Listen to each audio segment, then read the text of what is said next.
Buenas tardes a todos. Esta es la tercera o cuarta sesión o tentativo por parte de nuestro expositor Wilber André Obregón Hilario de la Pontificia Universidad Católica del Perú, estudiante de maestría, el cual nos va a hablar sobre la generalización de las relaciones de complementariedad onda particular. Así que, Wilber, bueno, el escenario es tuyo. Sí, está bien. Muchas gracias. Bueno, este proyecto que estamos realizando dentro de la agrupación o el grupo de investigación de Quantum Kipu, al cual soy miembro, y está bajo el asesoramiento de Mariano Uria Valencia, que es estudiante de doctorado de la Universidad de Concepción en Chile, ¿no? Bien, bueno, lo primero que voy a hablar en esta parte va a ser acerca de unas propiedades características de los sistemas cuánticos que caracterizan a lo que es sistemas cuánticos que tienen que ver con onda-partícula. En este caso, la concurrencia es el primer, digamos, eh, parámetro que yo voy a poder medir en este trabajo, que está relacionado justamente al grado de entrelazamiento del sistema cuántico. Y más precisamente, pues voy a usar esta ecuación que se encuentra aquí para la concurrencia, que justamente ha sido deducido por Wang en 2003, ¿no? Bien, este grado de concurrencia justamente voy a utilizarlo más adelante para poder estudiar lo que es el borrador cuántico. ¿Ok? Bien, vamos a también tener lo que es la visibilidad de un patrón de interferencia, que básicamente, si yo tengo este patrón de interferencia que yo tengo aquí en la imagen, pues este patrón de interferencia tiene una forma senoidal, y lo que yo puedo observar justamente es que el patrón de interferencia tiene un máximo y un mínimo. Entonces, hay una forma de poder, digamos, distinguir el contraste que tiene este patrón de interferencia de manera experimental, ¿no? La ecuación que se encuentra aquí a la izquierda, pues es justamente una forma de poder cuantificar este grado de visibilidad o contraste de este patrón de interferencia, ¿no? Y está relacionado justamente a las intensidades máximas y mínimas del patrón de interferencia, ¿no? Muy bien. Eh, lo que voy a ver ahora, lo que voy a mostrar es justamente un interferómetro de Mach-Zehnder. Básicamente este interferómetro Mach-Zehnder lo que hace es, primero, en una parte inicial de este interferómetro, es dividir un haz en proporciones eh, de igual cantidad, en intensidad, y lo que hace luego es pasarlos por espejos. ¿Ok? Lo hace pasar por espejos, y al hacerlo pasar por espejos y hacerlo recorrer diferentes caminos ópticos, y luego al momento de hacerlos interferir nuevamente en otro beam splitter, pues se va a proyectar sobre una pantalla un patrón de interferencia. Eso es lo que es un interferómetro Mach-Zehnder, ¿no? Ahora, lo importante aquí es que tenemos dispositivos ópticos que se deben, digamos, esclarecer, como es el beam splitter, esta parte, los espejos, y por esta parte lo que es la pantalla, ¿no? Ahora, el beam splitter viene a ser un dispositivo óptico que se usa mucho en experimentos de óptica cuántica, en el cual lo que hace es dividir un haz en proporciones iguales, aproximadamente, a las que hay ingresado. ¿Está bien? Lo divide en proporciones de intensidad de igual, digamos, de igual manera aproximadamente. Bien, entonces ahora lo que voy a hacer es una especie de caracterización de los dispositivos ópticos que yo voy a usar en el trabajo, ¿sí? Entonces, lo primero que yo voy a caracterizar viene a ser lo que es un PBS, o lo que es un Polarizing Beam Splitter. El Polarizing Beam Splitter básicamente es un cubo que viene a estar representado por este gráfico, que se encuentra aquí a la izquierda, y la característica principal de este Beam Splitter, de este Polarizing Beam Splitter, viene a ser que va a dividir al haz entrante, al haz del láser entrante, en partes iguales en intensidad, pero va a dejar pasar la polarización horizontal y va a reflejar justamente la polarización vertical. Entonces, de ahora en adelante, yo voy a usar la notación de una base de Hilbert de dos dimensiones, en la cual la primera base de Hilbert va a estar relacionada justamente a la base de caminos o la dirección. Es decir, la dirección horizontal viene a ser el X y la dirección vertical vendría a ser el Y. Y además voy a tener un segundo espacio de Hilbert que está relacionado a la polarización, donde H indica la polarización horizontal y V indica la polarización vertical. Por lo tanto, si yo tengo un haz de láser que ingresa con un estado XH, a la salida de este beam de Polarizing Beam Splitter, lo que voy a tener es el siguiente estado, ¿no? Por la rama X, o la horizontal, voy a tener XH sobre raíz de 2, y por la rama vertical voy a tener YV raíz de 2. De forma similar, muy parecida, el beam splitter actúa sobre un estado XH, por ejemplo. En este caso, no va a haber modificación de la polarización. Por la rama X pasaría el XH sobre raíz de 2 y por la rama Y pasaría YH sobre raíz de 2. Lo que hace simplemente el beam splitter es dividir la intensidad de la que entra al beam splitter. Bien, el tercer dispositivo que me va a ayudar en ese trabajo va a ser lo que es un retardador. Experimentalmente lo que es un retardador es un dispositivo que deja pasar cierta porción de las que ingresa por él, ¿no? Entonces, este retardador va a afectar lo que es la polarización de un láser, ¿no? Entonces, si yo, aquí en el gráfico a la derecha, si yo lo que ingreso al retardador es un estado XH, ¿sí? Porque está en la horizontal y tiene una polarización H, entonces a la salida yo voy a poder mapear justamente una combinación lineal de la base de polarización. Es por eso que aquí tengo coseno de teta XH más seno de teta XV. Lo que estoy aquí es mapeando justamente la polarización que yo puedo obtener al girar justamente el retardador, ¿no? Bien, lo que voy a hacer ahora es justamente medir la concurrencia y visibilidad, que son dos parámetros justamente que había indicado que están relacionados a las características onda-partícula. En este caso, yo voy a usar un interferómetro Mach-Zehnder con la diferencia de que a la parte inicial yo voy a tener lo que es un PBS. ¿Sí? Como había indicado, el PBS deja pasar la polarización horizontal y refleja la polarización vertical. Por lo tanto, yo lo que puedo hacer es primero ingresar un estado XH. Pero si yo ingreso un estado XH, yo voy a tener al final un patrón de interferencia por la pantalla para un solo valor de, digamos, de estado, ¿no?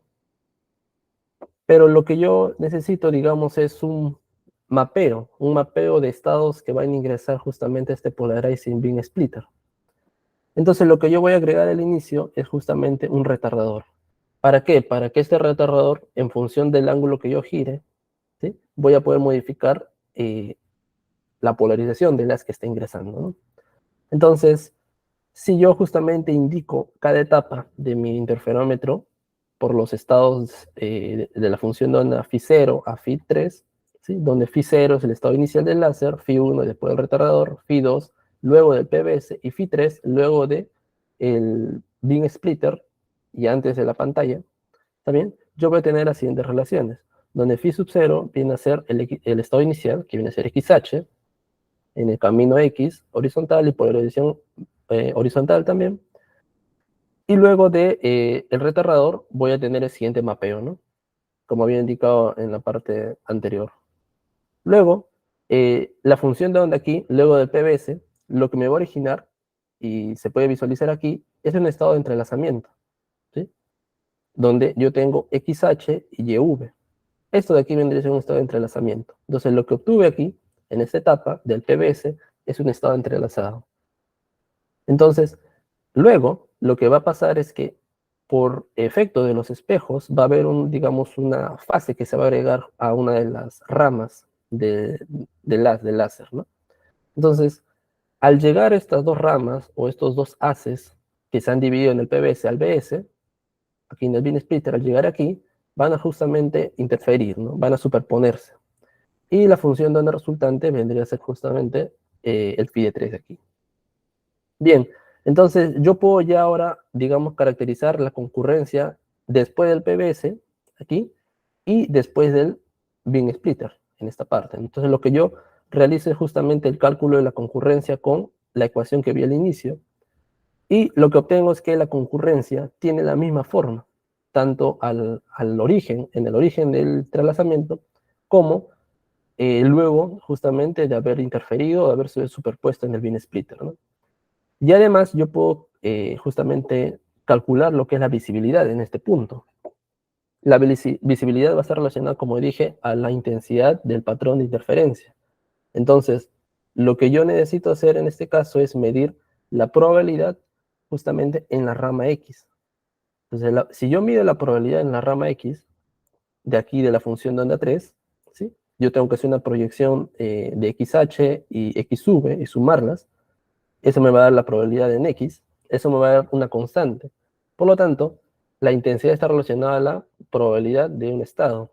Entonces, como está relacionado, simplemente va a ser una diferencia de probabilidades, la visibilidad. Entonces, para cualquier parámetro de teta que yo modifique en el retardador, la visibilidad, en este caso, va a ser siempre cero. ¿Está bien? El segundo caso viene a ser cuando yo aplico un retardador a una de las ramas, en este caso, ¿sí? Yo le aplico un retardador y este retardador lo que va a hacer es que al estado que sale, al estado horizontal que sale del PBS, lo va a modificar su polarización. Ya no va a ser XH, aquí, en el Phi3, en el Phi2, perdón, sino en el Phi2 ya no va a ser XH, sino va a ser XV, va a modificar su polarización. Entonces, ambas ramas, por lo tanto, van a tener la misma polarización. Eso quiere decir que si yo ahora trato de medir la visibilidad y la concurrencia, por ejemplo, para este caso, la concurrencia me saldría cero, pero la visibilidad, al tener la misma polarización las ramas, va a darme una expresión que depende de teta, o sea, se va a recuperar, mejor dicho, el patrón de interferencia. Entonces, eso es algo muy importante, porque lo que estoy haciendo es que al inicio, lo que yo tengo es un sistema entrelazado, pero como yo no sé realmente por qué rama va a ir justamente los fotones, el patrón de interferencia no va a haber, en este caso, ¿no? No va a haber, pero sí va a haber, digamos, la concurrencia. Pero cuando yo, digamos, de cierta manera, elijo el camino por donde cual va a pasar justamente la luz o el láser, justamente se va justamente a recuperar el patrón de interferencia, como se observa aquí, ¿no? La visibilidad, como ya he dicho, está relacionada al patrón de interferencia. Bien, entonces, lo que yo he hecho hasta ahora es, digamos, una caracterización teórica, pero lo que yo puedo hacer ahora es hacer un análogo en la computadora cuántica, desarrollando circuitos cuánticos relacionados justamente a estos dispositivos ópticos, ¿no? Donde de ahí tengo que observar justamente que lo que he generado aquí es un entrelazamiento cuántico para un estado inicial que ha sido mapeado, digamos, eh, bajo una rotación en la base de polarización. Y por aquí, en la parte del bin splitter, lo que he hecho es una superposición, que básicamente está relacionado a un Hadamard, una compuerta Hadamard, ¿no? Y el PBS está relacionado a un entrelazamiento cuántico relacionado a la compuerta C0 de la compuerta Hadamard, ¿no? Bueno, en este caso, el retardador con el PBS en conjunto funciona simplemente como una rotación y lo que es una compuerta control NOT. Entonces, aquí tengo los circuitos que había diseñado justamente para este experimento, donde el primer circuito justamente lo que me va a determinar es la concurrencia en el estado que sale de PBS. El segundo circuito que tengo por acá abajo me va a determinar la concurrencia a la salida del interferómetro de Mach-Zehnder, luego ya de aplicarle justamente el bin splitter. Y por último aquí yo tengo lo que es ya el circuito cuántico para el borrador, ¿no? Para el borrador que había yo mencionado, ¿no? Justamente esa parte del retardador que yo había aquí puesto está justamente relacionado a este grupo de compuertas, ¿no? El X control U, X, ¿no? Ese conjunto de puertas. Bien, entonces, una vez que yo tengo ya los circuitos diseñados, yo puedo ya, digamos, simularlo en Qiskit, ¿no?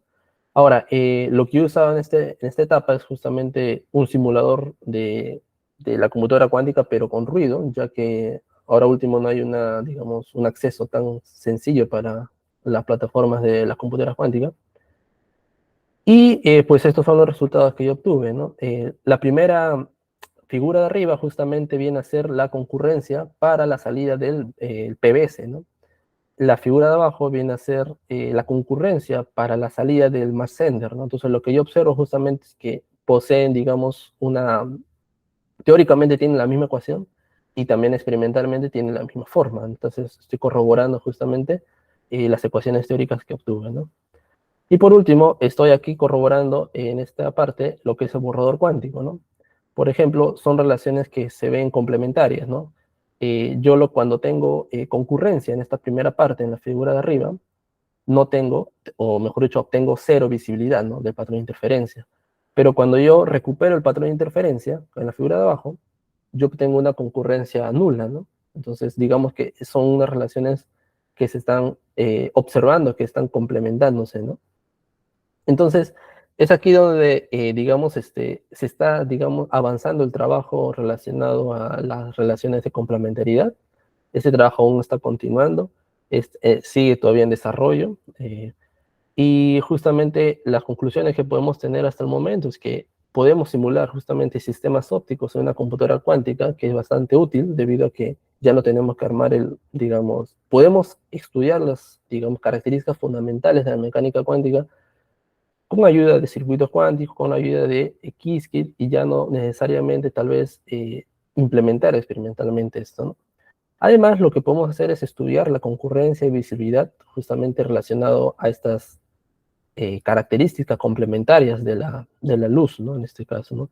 Y además observar justamente la influencia de la elección de la polarización en en una de las ramas del interferómetro y ver cómo influye justamente en el patrón de interferencia, ¿no? Cuando yo selecciono la rama, pues aparece el patrón, cuando no la selecciono, no aparece el patrón, ¿no? Entonces esto está relacionado a lo que es el borrador cuántico, ¿no? Bueno, realmente eso es lo que tengo que presentar ahora. Eso sería todo. Gracias.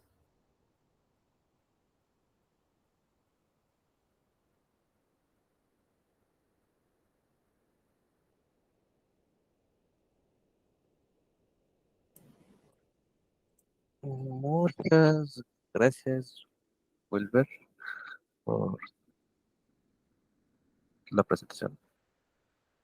Uh -huh. No sé si alguien tenga alguna duda, comentario, pregunta que le quieran hacer a nuestro expositor del momento.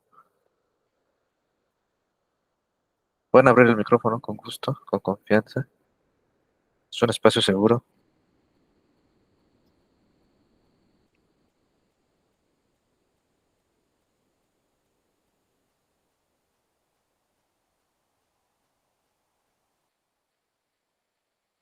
¿No? Pregunta. Yo casi no soy mucho de este tema, entonces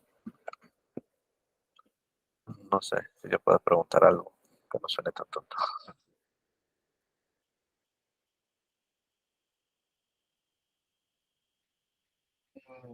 Si no, yo hago una pregunta. ¿Sí? Una pregunta muy inocente. Bueno, ni tan inocente. ¿Ha habido un estado del arte anterior que defina esto? ¿O demostrado algo así de manera experimental? Ah, bueno, claro, digamos que, por ejemplo, aquí en las referencias hay distintos autores que, por ejemplo, realizan ciertos procedimientos experimentales con, digamos, relacionándolos o con el fin de poder obtener algo relacionado a la información cuántica, ¿no? Eh, esta analogía que han encontrado, por ejemplo, al poder utilizar o al poder, digamos, comparar lo que son los beam splitters o lo que son los PBS, o digamos que correlacionarlos con lo que son las compuertas cuánticas, pues está justamente estudiado por algunos autores que están aquí, por ejemplo, en las referencias, ¿no? La tomografía cuántica, por ejemplo, también muchas veces lo han estudiado con el fin también de aplicarlo en información cuántica, ¿no? Y realmente se aplica realmente hoy en día, ¿no? En base a lo que han hecho experimentalmente antes. Entonces, ¿el objetivo de este proyecto es tratarlo de hacerlo físicamente, experimentalmente, o solamente llegar a algo teórico? No, bueno, hacerlo, digamos, implementándolo en la computadora cuántica, ¿no? Ok, pero hay ¿Cómo se puede generar? ¿Lo haces con Qiskit Pulse o cuál es la forma para hacer estos experimentos? ¿O ya Bueno, es combinando el qubit? Ajá. sí, básicamente lo que hago es una simulación realmente sencilla, ¿no? Eh, Básicamente diseñar su circuito y lo que hago es que a un qubit yo lo designo para, digamos, que me sirva para la base de caminos, y al otro qubit que me sirva para la base de polarización, y cada una de estos compuertas pues van a ser análogos a los dispositivos ópticos que se están utilizando en el experimento, ¿no? Ah, pero aquí otra, ¿pero por qué Qiskit y no Penny o Strawberry Fields, que está basado en algo óptico? Bueno, realmente pues también se podría implementar. Realmente este proyecto lo vamos a pensar en Qiskit y también como yo tengo más experiencia en Qiskit, pues lo podemos hacer en Qiskit también. Ok, ok. Ujú. Vale, muchas gracias. Gracias. Ujú. Si no, Cierto, vamos. ahí, si me permites, Alberto y André, se me surgió